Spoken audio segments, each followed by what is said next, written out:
في زلزال قوي جدا ضرب مصر دلوقتي بقوة 6 ريختر و2 من 10. الناس كلها حست بيه والكل صحي مفزوع. زلزال جديد يضرب مصر واحنا كلنا في خطر. في أقل من 10 أيام مصر اتعرضت لهزة أرضية جديدة. النهارده الخميس 22 مايو الناس في القاهرة واسكندرية والساحل والسويس صحيوا على زلزال استمر أكتر من 20 ثانية. زلزال عنيف جدا بقوة 7.2 ريختر ضرب البحر المتوسط تحديدا على بعد 71 كيلو من جزيرة كريت في اليونان، وشعرت بيه دول كتير زي مصر وتركيا وليبيا وقبرص وإيطاليا واليونان. المرعب في الموضوع إن الزلزال اللي فات كان يوم 14 مايو كان بقوة 6.4 ريختر، واللي قبله كان ب6.2 ريختر، ولكن اللي حصل النهارده كان بقوة 7.2 ريختر. نظريات من علماء الجيولوجيا بتقول إن الزلازل هتتكرر والقشرة الأرضية في البحر المتوسط بتتشق، وكلام كتير عن احتمالية غرق مدن ساحلية زي اسكندرية بسبب موجات تسونامي لو حصل زلزال تاني تحت البحر.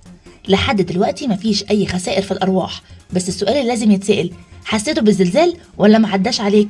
اكتبولي في التعليقات وخلينا نعرف أكتر الأماكن اللي اتأثرت.